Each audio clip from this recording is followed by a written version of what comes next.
সুপ্রিয় শিক্ষার্থীবৃন্দু, আসসালামু আলাইকুম।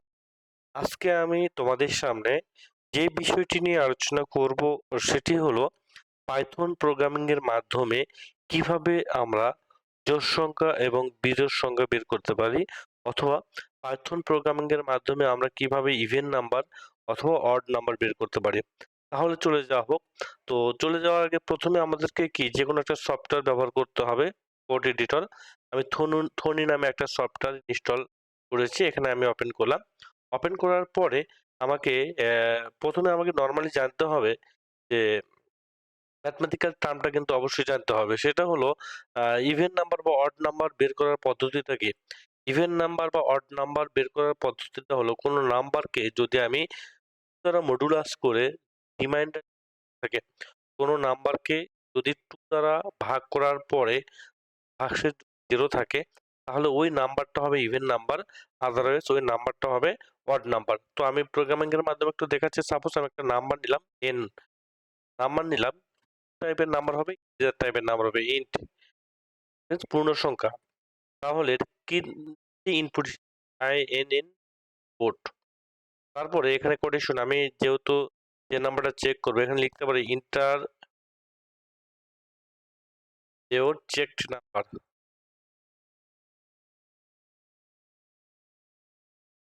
ইওর চেকড নাম্বার ডাবল কোটেশনের ভেতর রেখে দিব আমি। তার মানে কি ওটাই আমার প্রিন্ট করবে।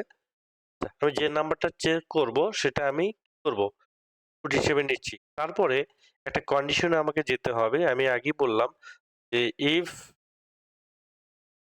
n পার্সেন্টেজ, পাইথন প্রোগ্রামিং এর ডাবল ইকুয়াল ইকুয়াল মানে যদি 0 হয়, এই স্টেটমেন্ট মানে একটা লাইন কমপ্লিট হওয়ার পরে ইফ কন্ডিশনে এখানে ক্লোন ব্যবহার করতে হবে। ওকে, যদি বলছে যে এই কন্ডিশনটা যদি সত্য হয় তাহলে প্রিন্ট কি হবে, এওর, এখানে আমি যেটা দেবো সেটাই এওর, মানে যদি এই কন্ডিশনটা সত্য হয় তাহলে এই যে এখানে ইফ কন্ডিশন, এই ইফ কন্ডিশনটা সত্য হয় তাহলে আমার কি প্রিন্ট করবে, ইভেন নাম্বার প্রিন্ট করবে। তাহলে print checked CAC check number is even, that means জোড় সংখ্যা। ওকে ওকে, এই জিনিসটা আমার চলে আসবে। যদি এই কন্ডিশন সত্য না হয় তাহলে কি হবে, তাহলে চলে আসবে কি আসবে, ইলস, LAC এলস। যদি কন্ডিশন থাকে তাহলে ইফ এলস ব্যবহার হয়, আর যদি কন্ডিশন থাকে বা তার বেশি থাকে ইফ, ইফ তারপরে হলো এলস, এটা কন্ডিশন থাকে।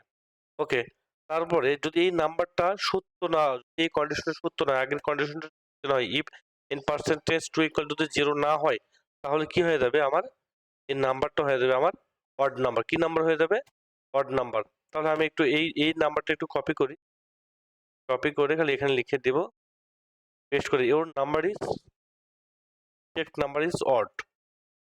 ওকে, সবাই লিখতে পারো ডবল ডি। আমরা একটু ইয়ে করে দেখি, চেকিং করে দেখি। তা চেকিং করার জন্য আমাকে কোথায় যেতে হবে, আমাকে চেকিং করার জন্য এই দেখো রান অপশন আছে, অথবা রান অপশন আছে, রান অপশন দিয়ে আমি এখানে ক্লিক করতে পারি। তো এখানে একটু প্রবলেম দেখাচ্ছে। প্রবলেমটা প্রবলেমটা আমি একটু দেখাই, এটা কি প্রবলেম হতে পারে, কি প্রবলেম হতে পারে এখানে দেখাই একটু। এখানে বলছে 1 নম্বর লাইনে প্রবলেম আছে, 1 নম্বর লাইনে প্রবলেম আছে। আমি ভুল এটা ইচ্ছা করেই করলাম। 1 নম্বর লাইনে কেন প্রবলেম আছে, 1 নম্বর লাইনে এখানে বলছে প্রবলেমটা দেখাচ্ছে যে দেখো এই জায়গায় প্রবলেম আছে, এই এই অ্যারো লাইনে প্রবলেম আছে, তারপর কি এই ব্র্যাকেট দ্বারা ক্লোজ করা হয়নি।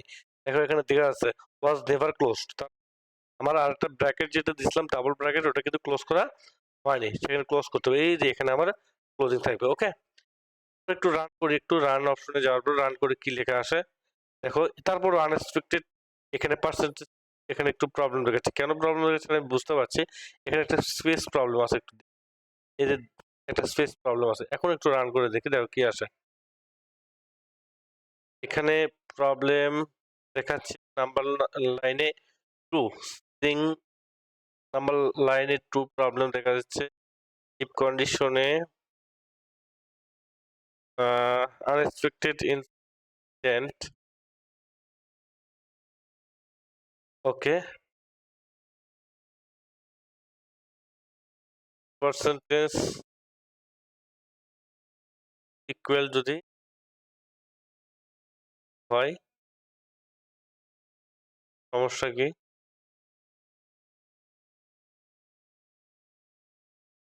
এখানে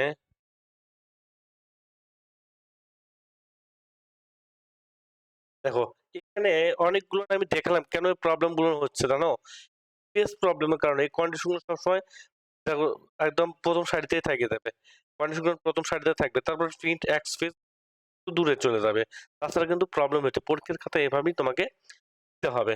তো আমি নাম্বার একটু চেক করে দেখি, সাপোজ এখানে 56 নাম্বার লিখলাম, এই নাম্বার এর চেক নাম্বার ইজ ইভেন। আবার দেখা যাচ্ছে যে আমি আরেকটা নাম্বার লিখি, সাপোজ 33, কি লেখা আছে নিচে একটু দেখা যাচ্ছে 33, কিন্তু এখানে নিচে লেখা আছে দেখো 33 আমি লিখলাম কিন্তু, তাহলে ইন্টার চাপি, দেখো এর চেক নাম্বার ইজ অড। এটা মূলত ভাবে আমরা অড নাম্বার এবং ইভেন নাম্বার বের করতে পারি। আমি মাঝখানে ভিডিওর মাঝখানে অনেকগুলো প্রবলেম হলো গেলো, আসলে প্রবলেম গুলো আমার নিজের ক্রিয়েট করা প্রবলেম।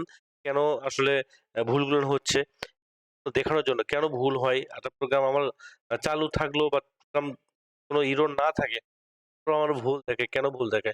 অবশ্যই পাইথন প্রোগ্রামের ক্ষেত্রে দেখো, আর কন্ডিশন যখন থাকে তখন প্রিন্ট এক লাইন একটু, এই প্রথম লাইনে ইফ কন্ডিশনটা প্রথম লাইনে নাই, মানে একদম লেফট সাইডে নাই দেখে একটু ভুল দেখাচ্ছিল। দেখো আবার একটু দেখাচ্ছি, দেখো কি দেখায়, দেখো এখানে কি এটা ইরর দেখাচ্ছে, আইডেন্টিফিকেশন ইরর আনএক্সপেক্টেড ইনডেন্ট। ঠিক আছে, মানে কি আমি যদি একটু ব্যাক লাইনে নিয়ে যাই দেখো, তারপরে কিন্তু রান হয়ে যাবে। ঠিক আছে, আবার যদি ইলসটা একটু এক লাইন আগে নিয়ে যাই দেখো কি হয়, তো এখানে কিন্তু ভুল দেখাচ্ছে। অর্থাৎ তার মানে কি আমার এখানে পাইথন প্রোগ্রাম কি স্পেস সেন্সিটিভ। হ্যাঁ, থ্যাংক ইউ সবাইকে ভিডিওটির সাথে থাকার জন্য। আজকের মতো আল্লাহ হাফেজ।